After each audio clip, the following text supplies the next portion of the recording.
Baik, assalamualaikum warahmatullahi wabarakatuh.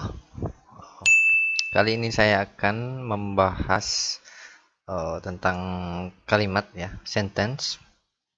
Seperti apa sih sentence dan apa sih itu sentence? Oke, tapi di sini yang akan saya bahas adalah bentuk sentence dasar gitu ya, dasar basic. Oke, nah di materi sebelumnya kita sudah bahas tentang letter ya, mulai dari letter, kemudian ada word atau kata, yaitu rangkaian huruf yang memiliki makna. Nah selanjutnya ada phrase kemarin ya, yaitu rangkaian kata yang memiliki makna tapi tidak berpola subject verb. Oke, nah ketika dia berpola subject verb berarti itu adalah rangkaian kalimat ya, sentence. Oke, di sini didefinisikan rangkaian kata yang memiliki makna berpola subject verb. Ya, jadi ada subjek dan verb, minimal subject verb, dan diakhiri dengan tanda baca pengakhir atau end mark. Oke, tanda baca pengakhir ini yaitu ada full stop atau titik ya, kemudian ada question mark, tanda tanya, dan ada exclamation mark atau tanda seru. Oke, nah contoh, you write a letter in the class. Oke, nah coba perhatikan kalimatnya, cari verb atau kata kerjanya.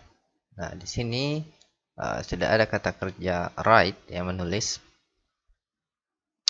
Selanjutnya subjek write itu ada you, oke, berupa pronoun. Kemudian setelah verb ada a letter, oke, write menulis ya, menulis sepucuk surat. Nah, berarti a letter ini dia sebagai objek, oke, berupa rangkaian noun phrase. Oke, ada subjek, ada verb, kemudian dia diikuti oleh objek. Nah, berarti sisanya ketika sudah ada subjek, verb, objek, nah, sisanya itu dia jadi keterangan. Berarti in the class ini keterangan ya. Keterangan yang berupa prepositional phrase karena ada preposisi in the class diikuti objek of preposisi. Oke, jadi yang pertama pola kalimat itu jadi seperti ini, simple sentence itu seperti ini. Jadi minimal dia terdiri dari subjek dan verb. Oke, kalau misal jadi objek itu tergantung, kalau misalnya dia verbnya membutuhkan objek, dia akan diikuti objek. Tapi kalau tidak, tidak juga, bisa saja diikuti pelengkap saja atau keterangan saja. Oke. Nah, berarti pola yang pertama untuk sentence atau kalimat itu minimal dia terdiri dari subjek dan verb. Nah, bisa saja diikuti oleh objek dan keterangan. Oke, seperti di contoh nomor 1. Kemudian selanjutnya, you write a letter because you miss Wahyu. Oke. Nah, di sini coba cari verbnya. Ada enggak verbnya? Nah, di sini bisa kita lihat ada verb write yang tadi ya, ada verb write. Selain itu ada verb miss. Oke. Kamu menulis surat karena kamu merindukan Wahyu misalnya. Oke, jadi ada dua verb, ada write dan miss. Nah, kita lihat kalau ada verb berarti ada subjeknya biasanya. Nah, subjek write ada you dan subjeknya miss ada you juga ya. Oke. Nah, perlu diingat ketika terdapat dua rangkaian subjek verb, itu berarti kita butuh satu conjunction ya. Satu conjunction, konektor. Butuh satu penghubung. Nah, di sini yang jadi penghubung itu adalah kata because ya. Jadi because itu conjunction. Oke, jadi ingat tadi ketika ada dua rangkaian subject verb, kita butuh satu conjunction. Karena ada dua rangkaian subject verb, ada satu conjunction. Ada yang namanya independent clause ya. Independent clause. Ada juga yang namanya dependent clause. Independent clause berarti dia bisa berdiri sendiri. Dia bisa berdiri sendiri. Sedangkan dependent clause dia tidak bisa berdiri sendiri. Tadi kalau independent clause dia bisa berdiri sendiri. Coba kita hilangkan because sampai wahyu. Kita Anda coba abaikan saja itu. Nah, bisa enggak you write a letter itu berdiri sendiri. You write a letter. Kamu menulis surat. Nah, itu dia bisa berdiri sendiri. Oke, jadi kalimatnya bisa seperti itu. You write a letter saja. Nah, coba kita lihat untuk because you miss Wahyu, apakah dia bisa berdiri sendiri? Kita hilangkan you write a letternya gitu. Because you miss Wahyu saja ya. Because you miss Wahyu. Nah, itu kan tidak bisa berdiri sendiri ya. Oke. Karena kamu merindukan Wahyu. Nah, so what gitu loh. Ya. Nggak lengkap gitu ya. Tidak lengkap. Nah, jadi bisa dipastikan bahwa yang masuk independen atau yang bisa berdiri sendiri itu adalah you write a letter. Oke, jadi dia independent clause atau bisa disebut main clause. Klausa utama. Oke. Klausa utama. Nah, selanjutnya untuk because sampai wahyu itu kita sebut dia dependent clause atau sub clause. Sub clause ya. Oke. Nah, kita ke independent clause atau main clause-nya dulu karena yang penting kan main clause ya. Nah, you write a letter, ada subjek, ada verb, ada objek. Kalau yang di atas tadi ada subjek, ada verb, ada objek, sisanya itu sebagai keterangan adverb. Nah, kalau yang di bawah di main clause ada subjek, ada verb, ada objek, sisanya sama berarti dia sisanya itu adverb ya. Oke, sisanya adverb berarti yang berfungsi sebagai adverb di sini adalah sub clause-nya. Oke, jadi sub clause di sini dia berfungsi sebagai adverb. Oke. Nah, nah ini rangkaian secara keseluruhan itu dia sentence. Oke. Berarti tadi yang pertama itu kalimatnya cuma satu verb saja. Nah, sedangkan untuk yang nomor 2 kalimatnya itu dia terdiri dari dua verb ya, dua rangkaian subject verb dan satu conjunction. Atau bisa dikatakan terdiri dari main clause dan sub clause. Nah, berarti pola kalimat kali ini ada dua ya. Bisa yang pertama terdiri dari minimal subjek dan verb. Bisa juga seperti nomor 2 terdiri dari main clause dan sub clause. Oke, dia terdiri dari main clause dan sub clause. Nah, perlu dicatat untuk sub clause itu salah satu ciri-cirinya sub clause itu adalah dia ada conjunction dan subject kemudian verb. Oke, jadi sub clause itu biasanya conjunction subject verb. You write a letter in the class. Kamu menulis surat di dalam kelas. Kalau saya bilang di dalam kelas kamu menulis surat, bisa kan? Di dalam kelas kamu menulis surat. Oke. Atau nomor 2, you write a letter because you miss Wahyu. Kamu menulis surat karena kamu merindukan Wahyu misalnya. Karena kamu merindukan Wahyu, kamu menulis surat. Nah, bisa kan seperti itu? Nah, berarti alternatif penulisan itu bisa seperti itu, ya. Kita lihat contoh selanjutnya misalnya. Kita rubah tadi ya. Di dalam kelas kamu menulis surat. Oke, in the class you write a letter. Kita lihat verbnya ada write, kemudian subjeknya you, kemudian a letter objek. Nah, subjek verb objek, adverbnya di depan ya. Jadi adverb bisa di depan dengan syarat menambahkan koma ya, dengan syarat menambahkan koma. Okay, in the class you write a letter. Oke, jadi adverbnya bisa di depan dengan cara menambahkan koma. Oke, kita ke contoh nomor 2 tadi ya. Because you miss Wahyu, you write a letter. Nah, ini terdiri dari main clause dan sub clause ya yang tadi. Nah, cuma tadi yang di contoh yang di awal itu main clause dulu baru sub clause. Ya, sub clause-nya di belakang ya. You write a letter because you miss Wahyu tadi. Oke, nah ini sub clause-nya yang di depan ya. Oke, jadi sub clause kan tadi dia juga berfungsi sebagai adverb. Jadi sama saja di nomor 1 ketika adverbnya di depan itu ditambahkan koma. Ini sama dengan ini sub clause-nya di depannya dia juga ditambahkan koma. Oke, because you miss Wahyu, you write a letter. Nah, ini terdiri dari dua rangkaian subjek verb, conjunction-nya because, gitu ya. Oke. Jadi sub clause-nya di depan yang berfungsi sebagai verb, kemudian koma, kemudian diikuti main clause. Oke. Nah, polanya bisa seperti itu.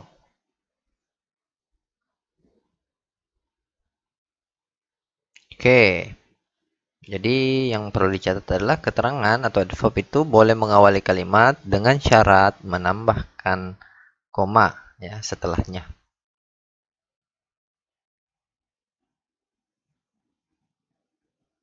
Oke. Nah, untuk kesimpulannya kalau kalimat tadi itu terdiri dari dua ya, ada yang polanya minimal subjek verb.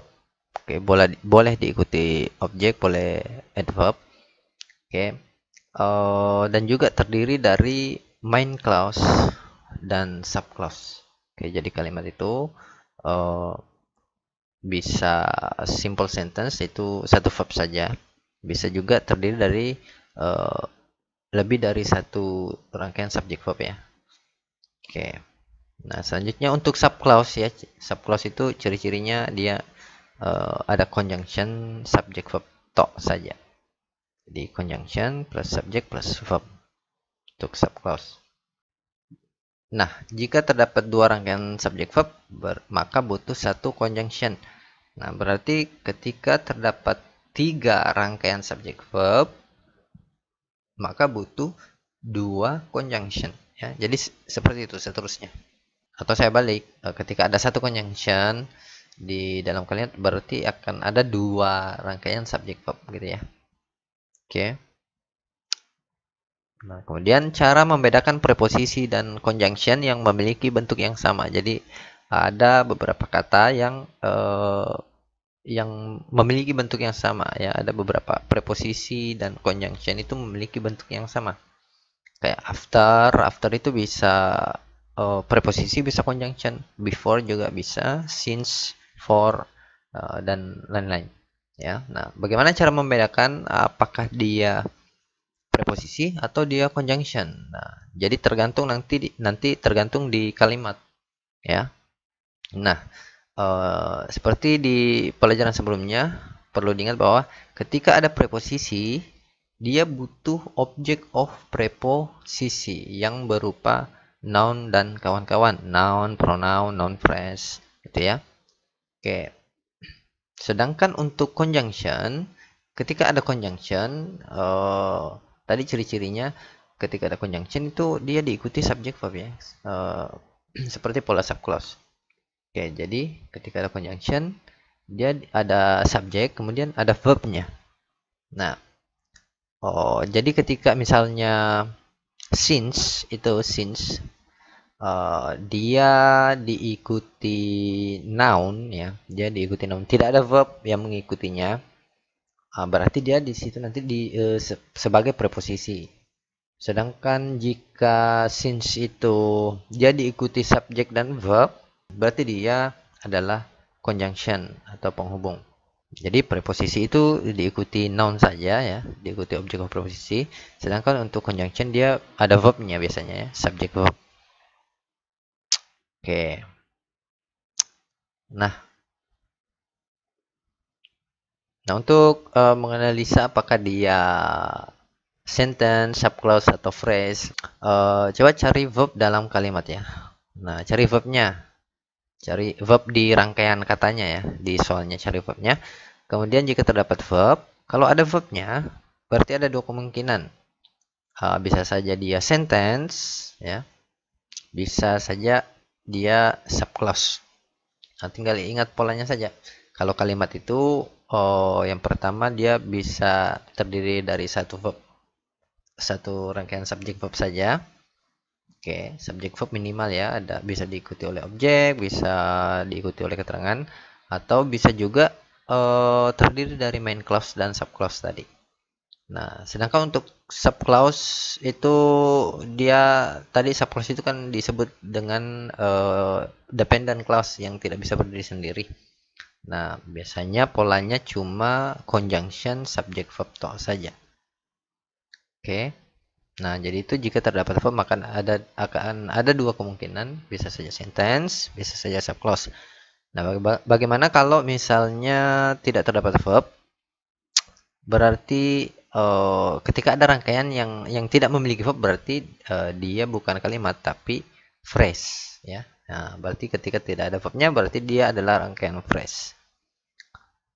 Tinggal Anda tentukan apakah dia non phrase, adjective phrase, adverb phrase atau prepositional phrase. Oke, bingung? Nah, kita coba ke contoh soal ya. Nah, it identifies whether the following is a sentence, subclause or phrase. Oke, ya. Jadi identifikasi apakah yang nomor 1 sampai 7 ini adalah kalimat ataukah dia subclause ataukah phrase gitu ya. Nah, nomor 1 misalnya. Nah, tadi yang perlu dicari yang pertama adalah verb. Nah, nomor 1 itu seperti kita lihat itu tidak ada kata kerja di situ ya, tidak ada verb. Nah, berarti bisa dipastikan bahwa dia adalah rangkaian phrase. Tinggal ditentukan apakah dia non phrase, adjective phrase, adverb phrase atau prepositional phrase. Nah, di situ ada artikel a ya, a pretty girl. Nah, salah satu ciri-cirinya noun phrase itu dia diawali dengan artikel a and the gitu ya. Oke, a pretty girl. Nah, di sini untuk nomor 1 dia adalah noun phrase. Oke, headnya atau intinya itu ada di girl, modifiernya itu ada pretty dan a gitu ya. Pretty girl. Oke, girl kelas katanya noun, pretty adjective. Oke. Nah, selanjutnya untuk nomor 2, very sleepy. Kan tidak ada verb tuh. Nah, berarti dia juga adalah rangkaian phrase ya, bukan sentence karena tidak ada verbnya. Nah, tinggal tentukan jenis frasenya. Kita lihat very sleepy. Cari modifiernya, cari headnya, intinya ya. Kayak kemarin kalau phrase intinya itu biasanya di belakang ya. Modifiernya biasanya di depan, modifier head gitu ya, modifier head secara umum. Nah, berarti headnya ini sleepy, modifiernya very. Nah, sleepy kelas katanya ngantuk ya, adjektif. Very itu masuk di adverb of degree. Oke, nah berarti dia menjelaskan si sleepy. Oke, tadi headnya ada di sleepy yang berupa adjektif, berarti ini adalah rangkaian adjective phrase. Oke, rangkaian adjective phrase. Nah, selanjutnya untuk yang nomor 3, slowly enough. Oke, slowly enough. Tidak ada verb, berarti dia adalah rangkaian phrase.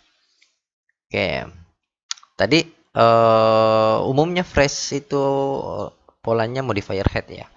Modifier dulu baru head. Nah, tapi kalau di materi kemarin ada pengecualian khusus untuk enough. Oke, dia letaknya di belakang, jadi setelah head. Nah, berarti untuk di nomor 3 ini headnya itu slowly ya. Dia polanya head modifier ya. Slowly headnya, modifiernya enough. Oke, slowly kelas katanya kalau slow itu adjektif, kalau slowly berarti dia adverb, keterangan ya. Adverb. Nah, berarti untuk nomor 3 karena headnya di slowly, dia adalah rangkaian phrase adverbial phrase ya. Selanjutnya untuk nomor 4, after the conference ya, after the conference. Nah, coba perhatikan tidak ada verb di situ, berarti dia lagi-lagi adalah rangkaian phrase. Nah, kemudian ada kata after. Nah, dia kan rangkaian phrase. Kemudian ada kata after. After itu bisa preposisi, bisa conjunction. Cuma karena tidak ada verb di nomor 4, berarti tidak mungkin dia conjunction. Karena tadi kalau conjunction dia butuh subject verb setelahnya. Nah, berarti after di situ adalah preposition yang diikuti oleh object of preposition berupa noun phrase, the conference. Nah, berarti secara keseluruhan rangkaian untuk nomor 4 itu adalah prepositional phrase. Ya, karena terdiri dari preposisi dan object of preposisi. Oke, selanjutnya untuk nomor 5, after I close the door. Nah, untuk nomor 5 ada verb closed ya. Berarti ada dua kemungkinan, bisa saja sentence, bisa saja subclause tok saja. Nah, ada verb close, kemudian subjeknya ada I. Oke, jadi ada subjek I, kemudian close verbnya, the door objeknya. Nah, ada after di situ. Afternya tadi bisa preposisi, bisa conjunction ya. Nah, cuman di sini untuk nomor 5 afternya dia adalah conjunction karena ada verb, ada subject verb setelahnya, I close gitu ya. Jadi conjunction kemudian diikuti subject I, kemudian verb close. Oke, conjunction subject verb. Nah, berarti untuk nomor 5 karena dia terdiri dari conjunction subject verb tok saja gitu ya. Satu verb ya, ada conjunction. Berarti ini adalah subclause. Oke, after I close the door. Oke, sama dengan contoh yang tadi, because you miss Wahyu. Nah, kayak itu subclause. Oke, jadi tidak lengkap gitu ya, bukan kalimat. Nomor 6, after the conference she left. Oke, kita lihat verbnya ada left. Ya, berarti ada dua kemungkinan, bisa saja sentence, bisa subclause. Kemudian subjeknya left ada she. Oke, she left gitu ya. Nah, kita lihat setelahnya ada rangkaian lagi after the conference ya, koma. Oke, after the conference tadi itu adalah prepositional phrase ya. Oke, ada prepositional phrase. Nah, berarti ini adalah rangkaian sentence ya. Jadi rangkaian sentence kalimat ya. Meskipun cuman terdiri dari satu verb. Oke. Tapi ini adverbnya di depan. Jadi after the conference itu prepositional phrase yang berfungsi sebagai adverb atau keterangan. Sama dengan yang tadi in the class you write a letter. Nah, adverbnya di depan.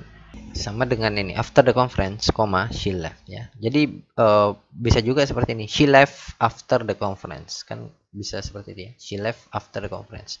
Cuma untuk nomor 6 keterangannya dia letakkan di depan. After the conference, she left. Oke, jadi ini adalah rangkaian sentence. Oke. Dengan Oke, selanjutnya untuk nomor 7. After she left, I closed the door. Nah, di sini ada dua rangkaian subject verb. She left dan I closed. Jadi ada verb left, ada verb closed.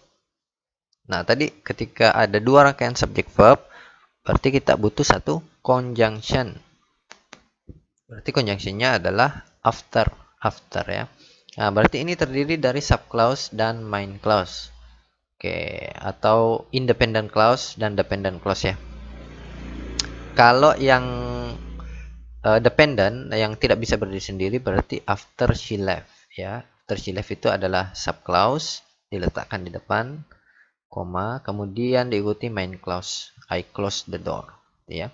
Nah, berarti secara keseluruhan ini adalah rangkaian sentence ya, kalimat ya.